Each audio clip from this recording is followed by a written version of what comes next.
The Raven by Edgar Allan Poe. Read by William White.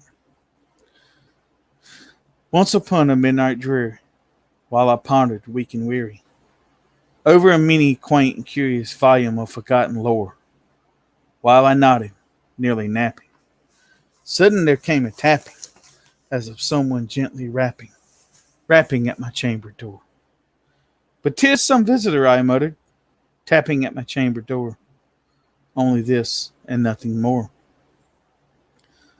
Oh, distantly I remember, it was in the bleak December, and each separate dying ember wrote its ghost upon my floor.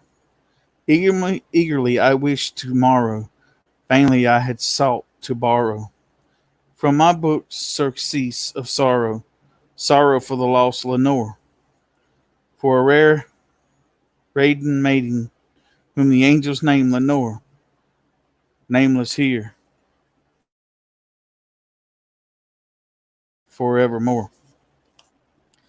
And the silken, sad, uncertain rustling of each purple curtain thrilled me, filled me with fantastic terrors that I've never felt before. So now, to still the beating of my heart, I stood repeating, "'Tis some visitor retreating entrance at my chamber door. Some like visitor retreating entrance at my chamber door. This is it, and nothing more." Presently, my soul grew stronger, hesitating then no longer. "Sir," said I, "or madam, truly your forgiveness I implore. But facts is I was napping, and so gently you came rapping, and so faintly you came tapping at my chamber door, that I was scarce and was sure I heard you. Here I opened the door wide, darkness there, and nothing more. Deep into the darkness peering, long I stood there wondering, fearing, doubting dreams no mortal ever dared to dream before. But the silence was unbroken, and the stillness gave no token, and only the words there spoken was the whispered word Lenore. This I whispered, and echo muttered back the word Lenore. Merely this and nothing more.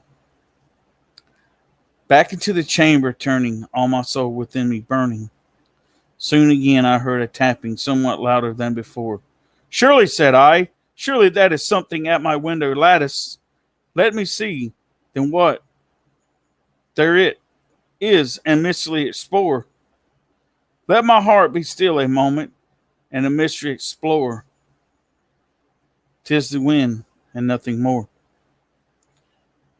Open here I flung the flutter, when my many flutter. In there stepped a stately raven of saintly days of yore. Not the beast of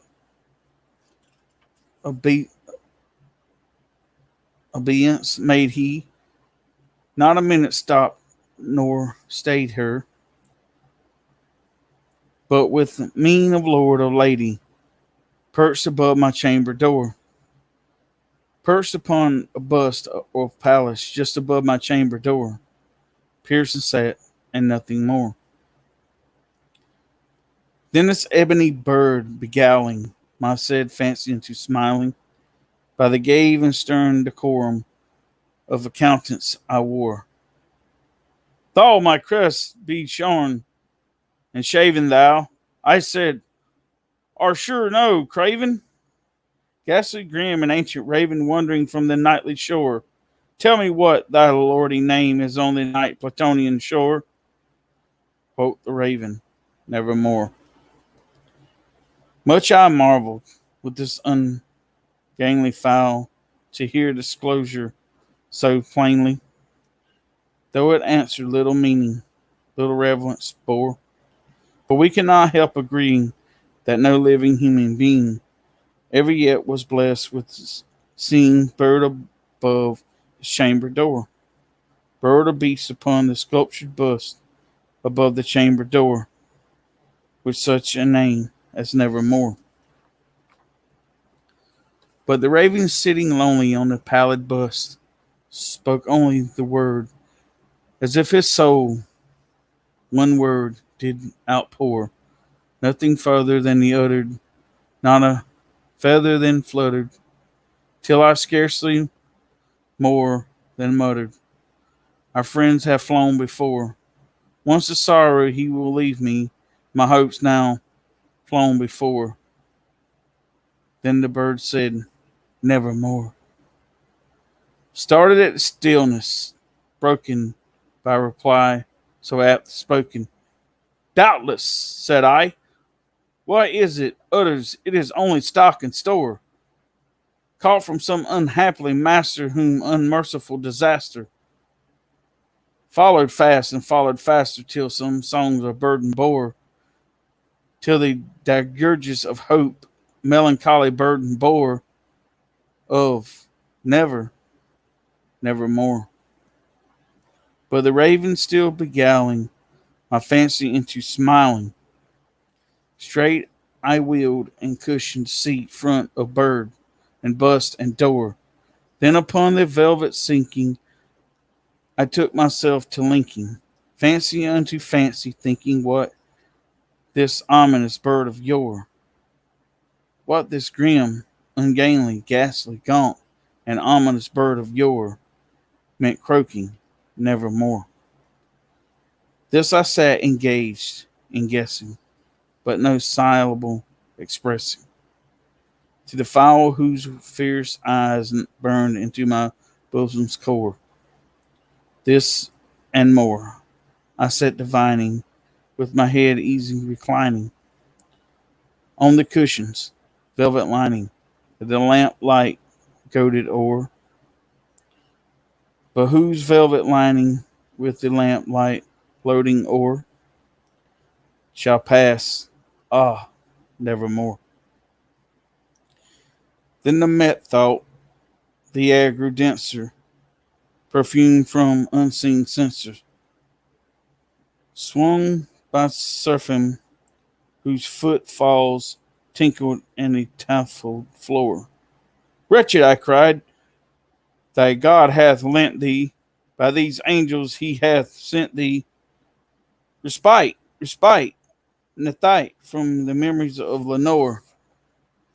Quaff, oh quaff, this kind of Nephine, I report lost Lenore, quote the raven, nevermore.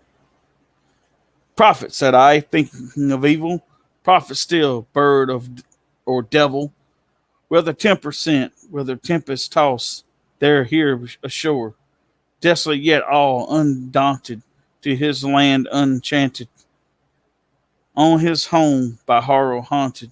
Tell me truly, I implore, is there, balm or Galeed?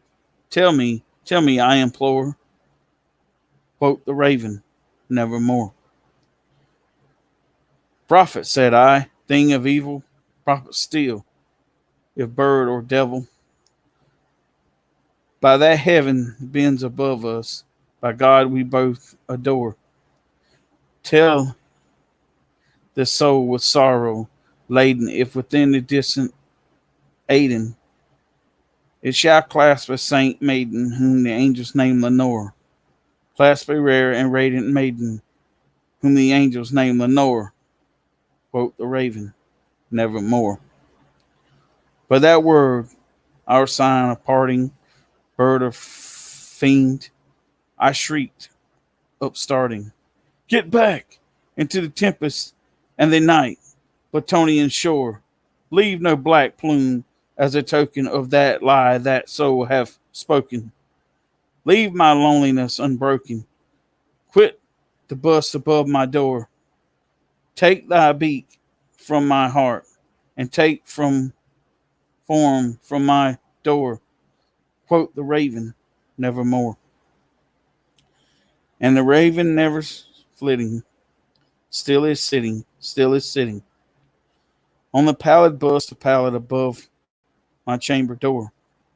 And his eyes shall have the seemings of a demon that is dreaming, and the lamplight o'er him streaming through his shadow upon the floor, and my soul from out of the shadow that lies floating on the floor shall be lifted nevermore. The Raven by Edgar Allan Poe.